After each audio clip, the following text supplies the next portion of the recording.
Hello, my pack, my tribe. Welcome to Howling After Dark.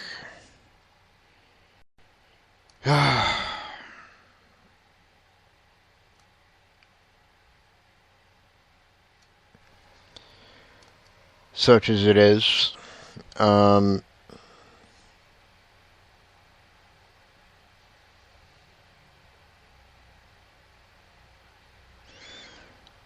I am going through some stuff right now, and I don't really want to get into it, to be honest. All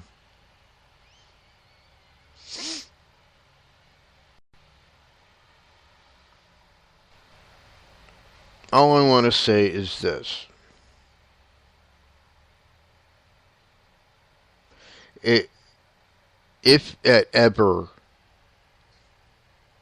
comes a time when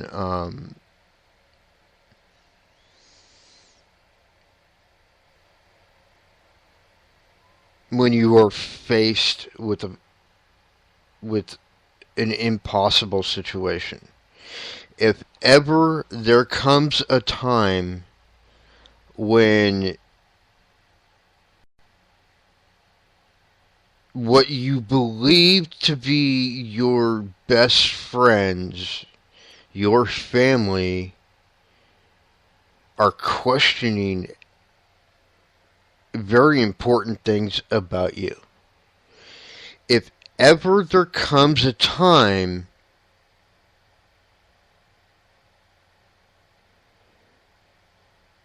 when you're against the wall and no matter what you say, no matter what you do, it's out of your hands. I hope your friends, your family are exactly that. I hope they're smart enough and wise enough and kind enough to give you at least the benefit of the doubt enough to hear what you have to say.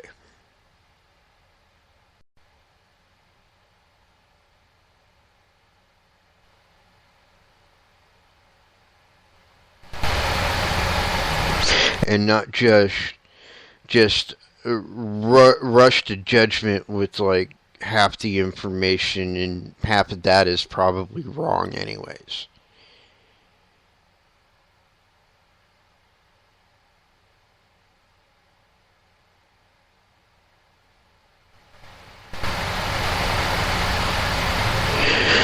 That's all I'm going to say about it. That's all I'm going to talk about it. I've got to look to the future. And there you have it.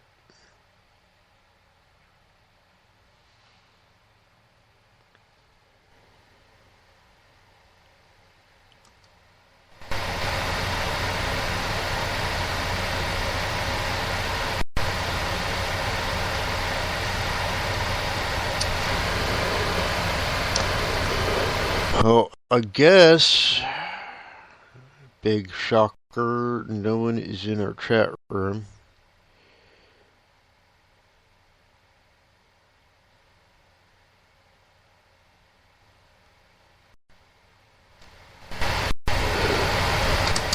And tonight's topic,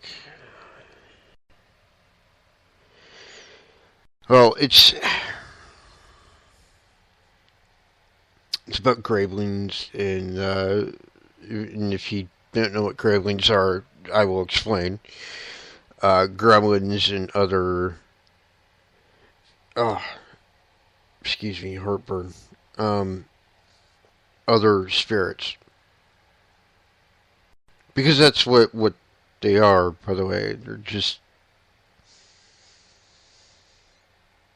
Okay, look, maybe I should say this first.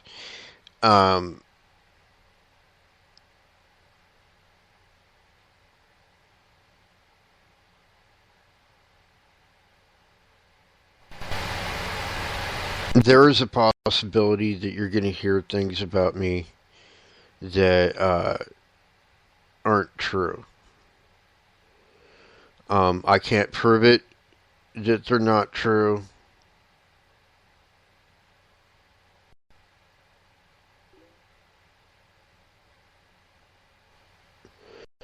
And I can't,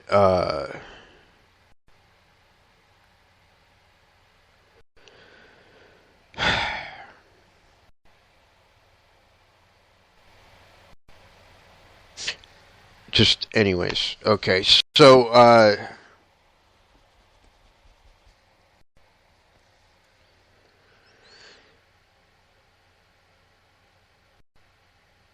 let's start with Gremlins. Gremlins actually are very interesting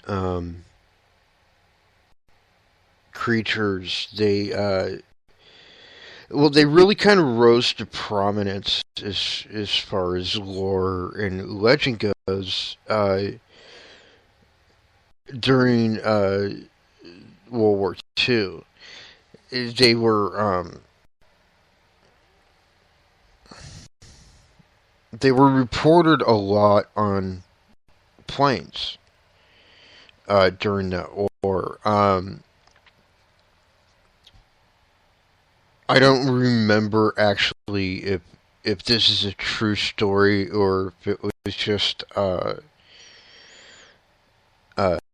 a made up story that was kind of like an amalgam of things that actually happened or what. But I do remember a story about uh, there was a bombing run that went. I think it was somewhere into Poland. It might have been somewhere into Germany. I don't remember. But regardless, they they were flying there in it was a successful bombing run, but in the process, this plane in particular got hit and was slowly losing fuel or oil or something, and was starting to go down. And it was pretty much out of the hands of the gentleman flying the plane. And in this story, it was like somebody, I don't know if it was a co-pilot or the navigator or one of the gunners, maybe. I don't know. I don't remember. All I remember is this: is somebody looked out a window and was very surprised to see these little creatures fixing their engine while they were flying it. And it's like a scene in a scenario they've used uh, in fictional stories, in movies and whatnot over the years, and they flipped it on its ear too, where the mischievous little creatures are tearing the engines apart. But the thing is as odd as it may sound, most of the quote unquote real uh, life stories I've been able to find about these things are kind of in the opposite direction. They're doing good stuff. They're helping on planes and cars and whatnot. And here's kind of the cool thing is like a lot of people thought they kind of originated in the 40s, but that's not true.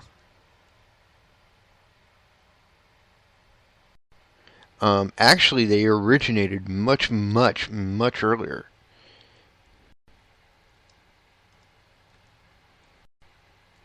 on ships. Hold on one second, folks.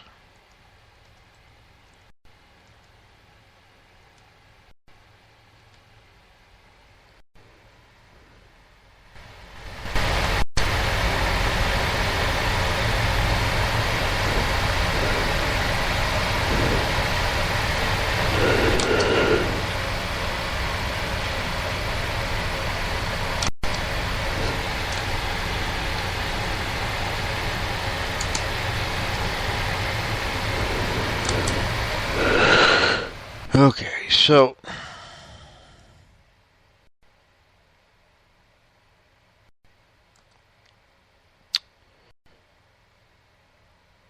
I'm trying to pull up this article I saw with this cool story about him, but I do not.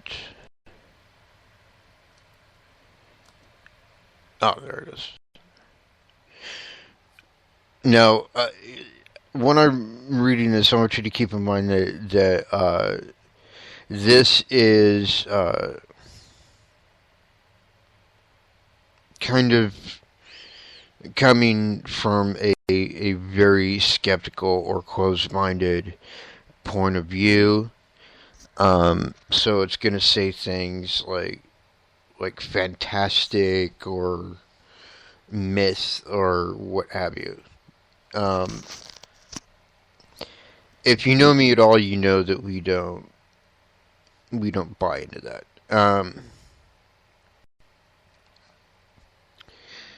But anyhow, it says a gremlin is a fantastic creature commonly depicted as mischievous and mechanically oriented, with a specific interest in aircraft. Gremlins' mischievous nature are similar to those of English folklore imps, while their inclination to damage or dismantle machinery is more modern.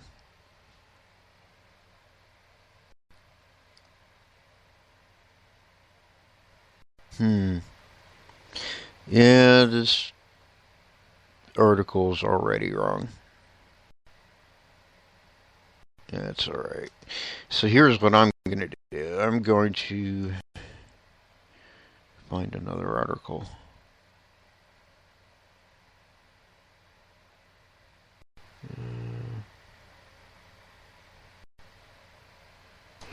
And no, damn it, I don't want a history on the Mogwai. Thank you.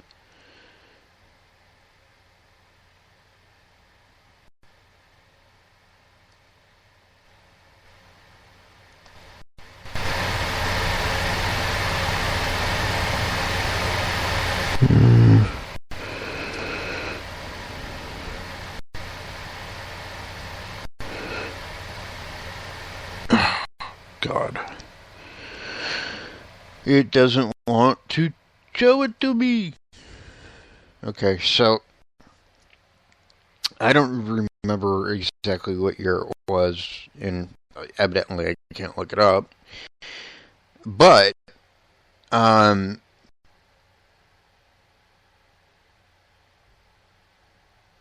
I I want to say it was Columbus had or his men, whichever, that had an experience with gremlins on his way to here to America.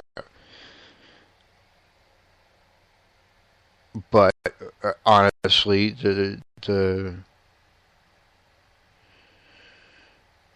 I don't recall the exact year. It would have been before he got here, and I know it didn't take like just a few weeks to get here. Um, I think it took him a while, and I don't know if it was like on his way here actually or on his way back. It was one of the two. I know it had something to do with him, and he ended up way off course, and I think in Jamaica or someplace.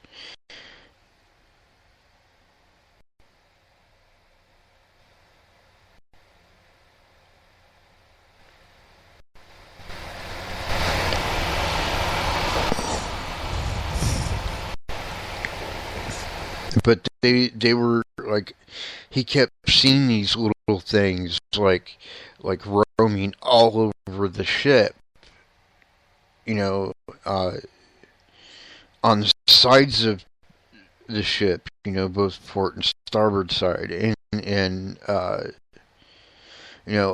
in the mast, and basically everywhere. Like he saw them everywhere, but they were moving really fast, and he couldn't even begin to move fast enough to catch one. So um, he didn't even really try. But like in the story, what happened is like they had hit this storm, and everything was beginning to break up. Yet somehow, like during the time when he was seeing this little thing roaming around, they managed to stay afloat. They managed to make it.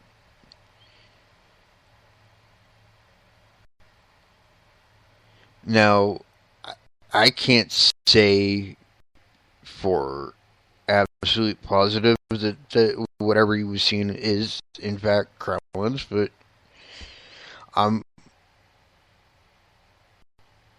I'm kind of leaning that way. You know, and then of course there are other examples of them, like even before that.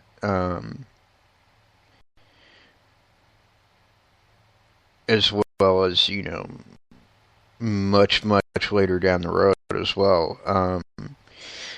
There were several kind of gremlin related stories uh, during the time when piracy was kind of at its peak in the Caribbean.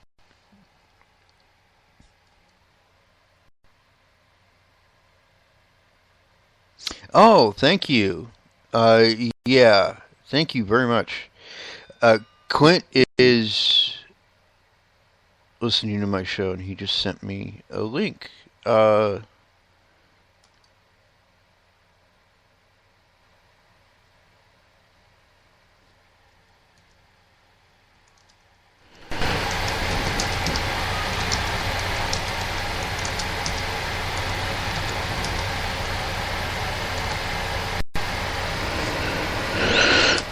Sorry.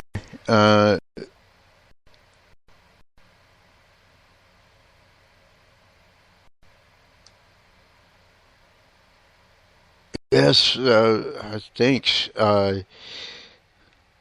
One of the most famous people in our own culture, anyways, and by our culture I mean American or Americana, would be Charles Lindbergh. And during World War One,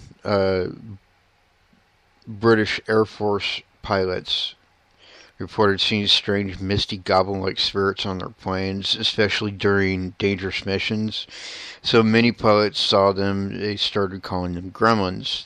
These sightings were kept quiet until 1922. The reason this secret was kept was not because the witnesses were embarrassed to talk about these gremlins, but rather because they held a superstitious belief that it might bring bad luck to acknowledge these spirits. Whether gremlins are real or just imagined, the stories that surround them are very interesting.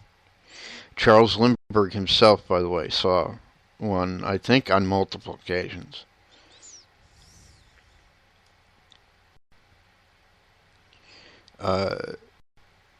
Let's see. Let me find that part real quick. One famous witness was Charles Lindbergh in 1927, as he made his historic flight across the Atlantic Ocean he reported seeing several of these gremlin spirits in his aircraft cabin. In the ninth hour of his 33-and-a-half-hour flight, he started to feel detached from his surroundings. He stated that he found himself surrounded by a group of vaporous gremlins. They spoke to him, thereby keeping him alert. They seemed very knowledgeable about navigation, and they also reassured him that he was safe and everything was alright. Lindbergh didn't reveal the strange experience until his book, The Spirit of St. Louis, which was published in 1953. Several encounters have been documented of gremlin-like voices which seem to be instructing pilots when to turn, land, change course, and so on, in order to help these pilots avoid unseen disasters. Blah, blah, blah. Sorry, getting tongue-tied a little bit. Some say that all these pilots were just hallucinating. Yeah, I'm not going to even read that part, because I don't believe it.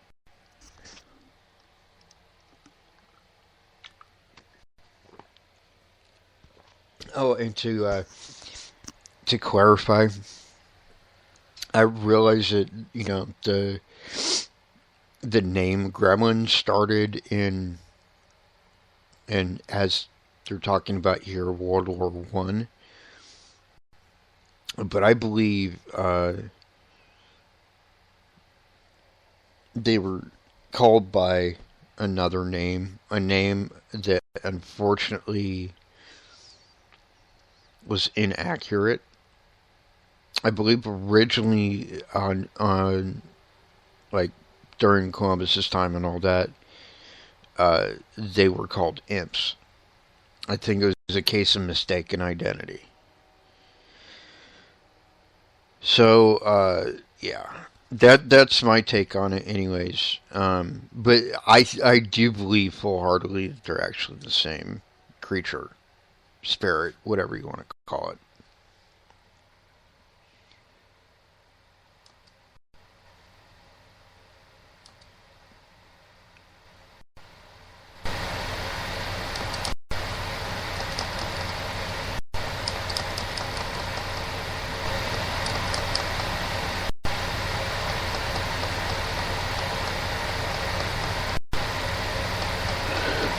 Sorry. I am looking at something.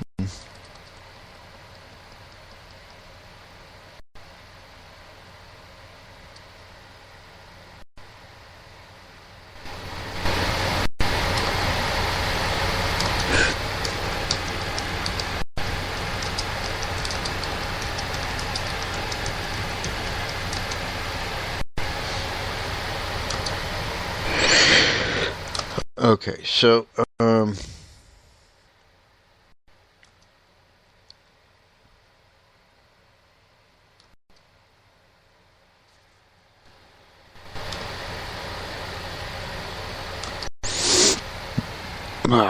sorry, I got bad heartburn right now. I don't know what the heck I ate, but it is not agreeing with me.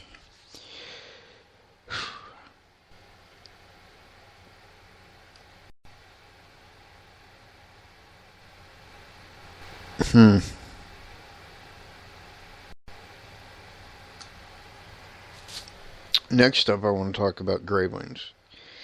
And I just had an interesting thought. And I can't believe I've never thought this before. But I want to explore this. What if Gravelings and Gremlins are the same thing? What if they're like two different aspects of the same thing?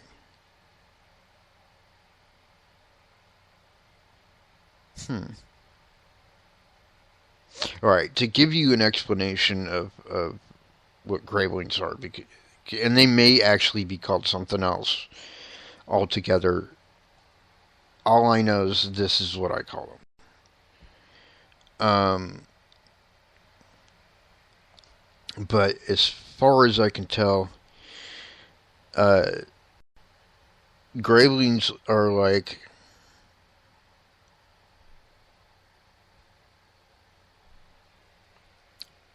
kind of like the sheepdogs of the paranormal world. They kind of keep things where it belongs. Um, oh, that's what I should do. Um, I'm pretty good at drawing, and I think what I'm going to do, folks, is draw a picture of one, and which obviously I can't do right at this moment, but I will do that. I will draw a picture of one, take a picture of it, and post it.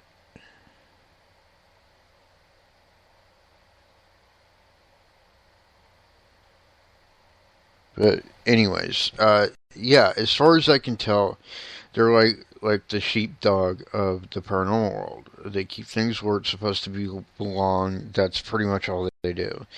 They don't really do anything to people uh, or at people.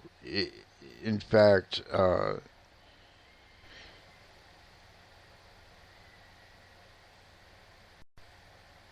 it looks to me as if like you're kind of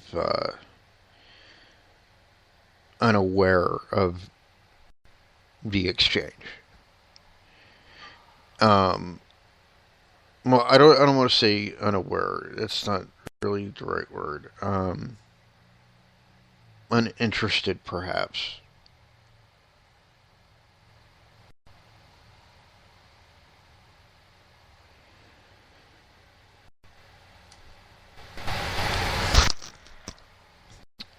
You know, but that's just been my experience.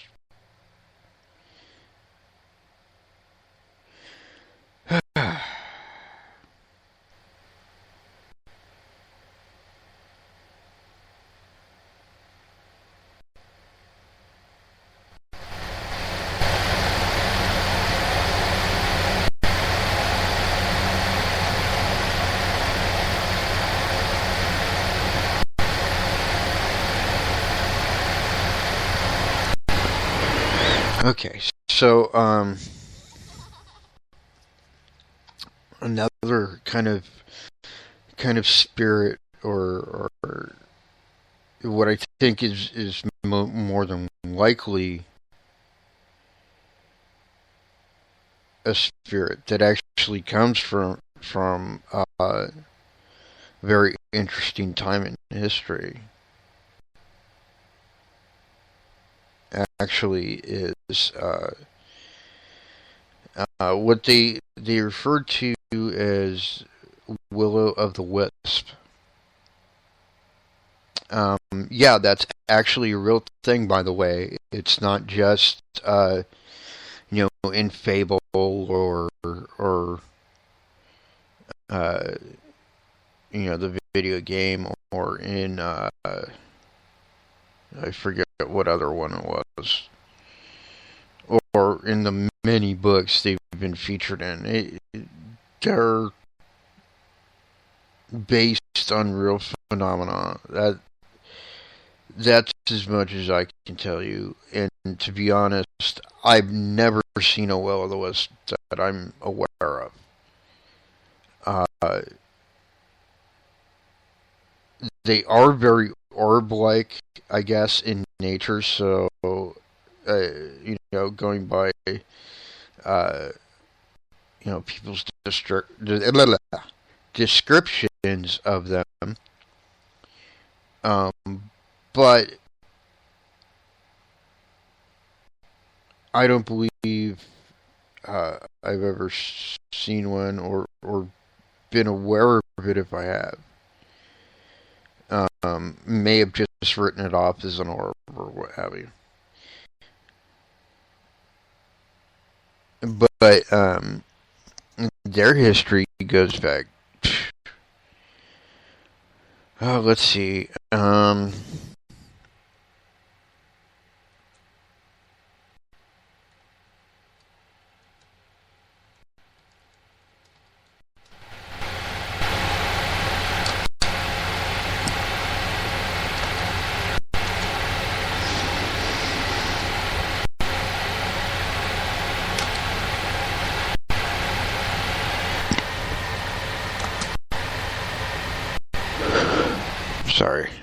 Let's see. Wait for this thing to load. A will-o-wisp.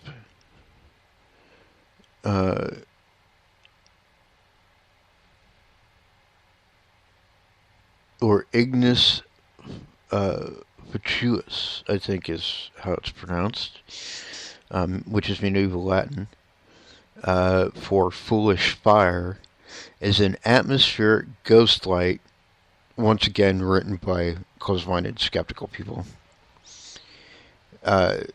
Atmospheric ghost light seen by travelers at night, especially over bogs, swamps, or marshes.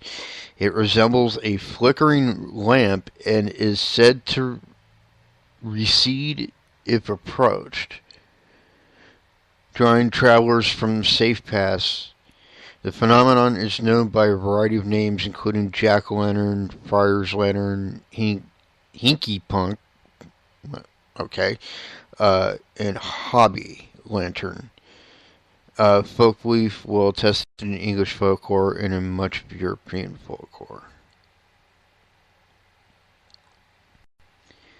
The term will-o'-the-wisp comes from wisp, a bundle of sticks or paper sometimes used as a torch.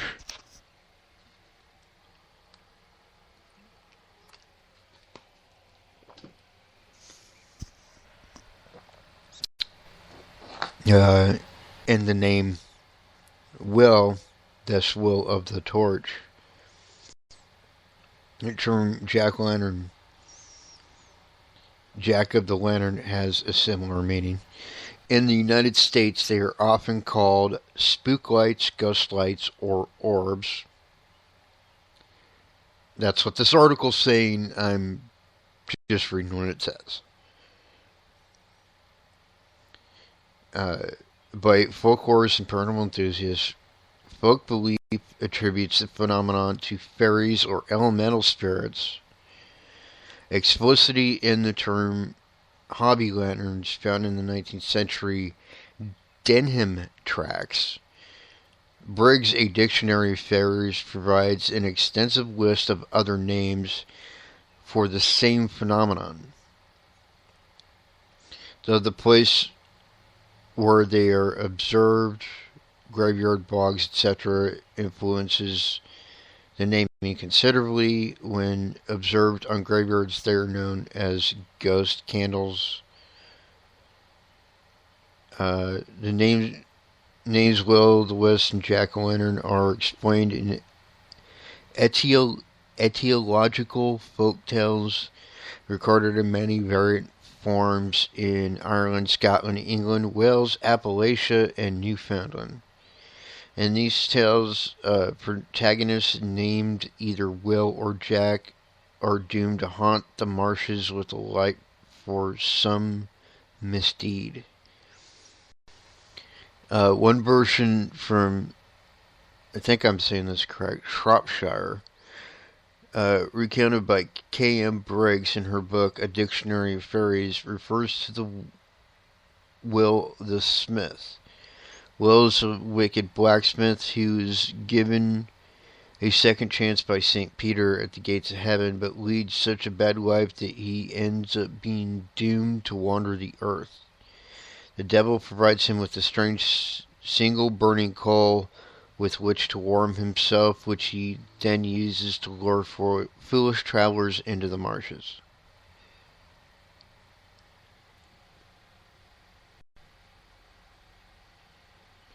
An Irish version of the tale has a ne'er-do-well named Drunk Jack or Stingy Jack who makes a deal with the devil.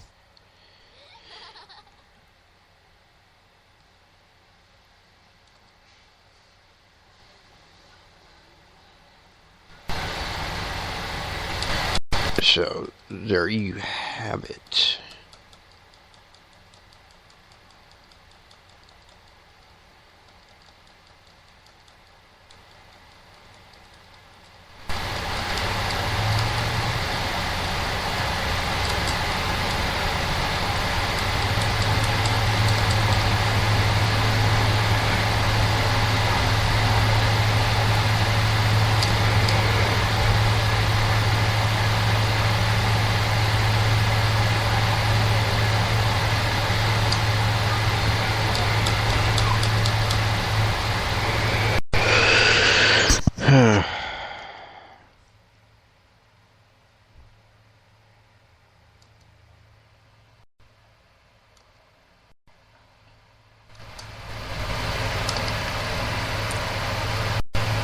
Okay, well, I've got about 5 minutes left, folks.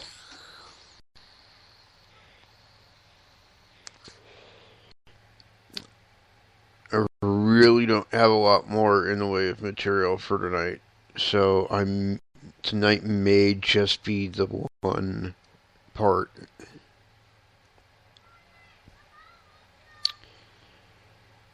And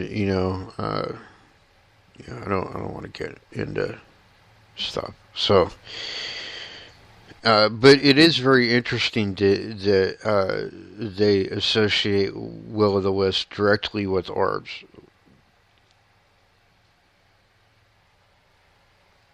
But personally, I believe they are actually different things. Just my perspective.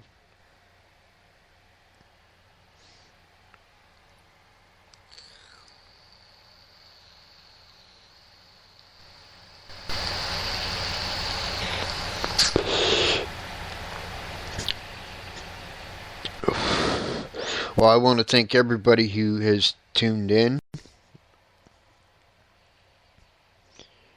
And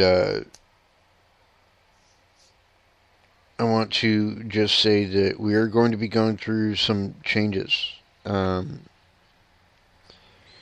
in the near future. And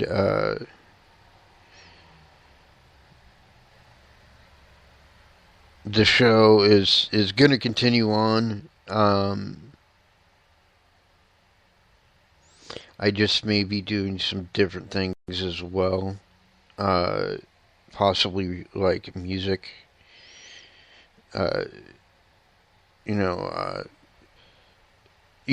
Kind of like the same way I do this, but just with the music and stuff. I'm still trying to figure some things out with that, because it takes so much space to have music on your computer, etc., etc., etc. Actually, to be honest with you, what it is I had bought God,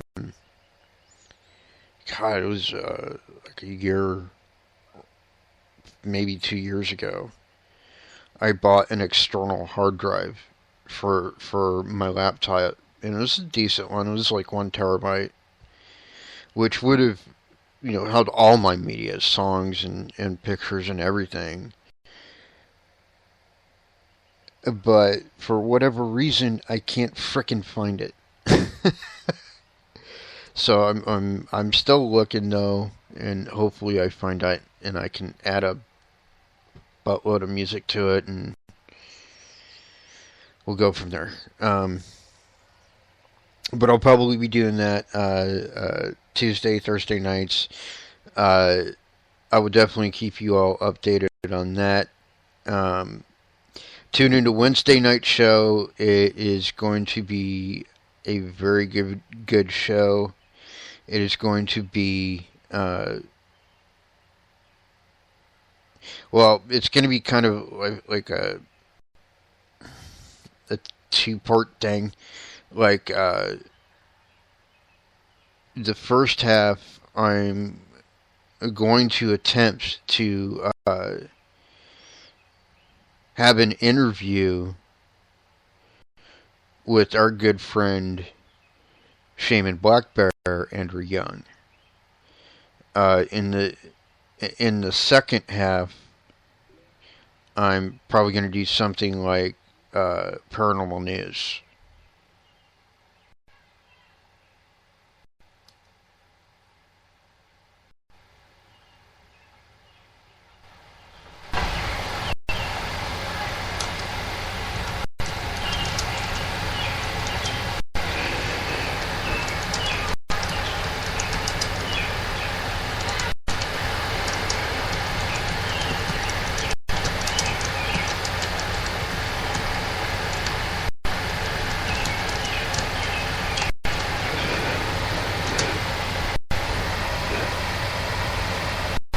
Sorry.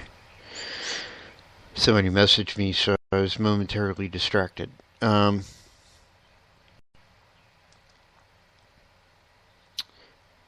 yeah. So let's see.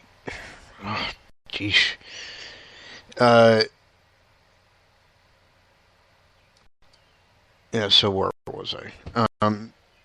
Yeah. So it's most likely going to be paranormal news. And I used to do those paranormal news a lot, actually, but like I don't know what it is. I don't know if like just not enough stuff happens, or if like people make like paranormal news websites and then just kind of fall off by the wayside after a while, or what the deal is. But it seems like every time I want to do paranormal news, it's old news, and so I've kind of been trying to spread them out so that uh, the news I do find is much more current. So that most likely will be uh, part two on Wednesday night, and then I'm going to attempt to have an interview with my buddy Shaman Black Bear, a very funny Scotsman, Andrew Young. But we'll see whether he's able to do that or not. If not, I'll do something else. I might do something cryptozoology related. But that's why there's not an event notification on Facebook, by the way, is because I haven't figured out what I'm doing quite yet. But hey, my pack, my tribe, thank you so much for tuning in. Until next time, peace out.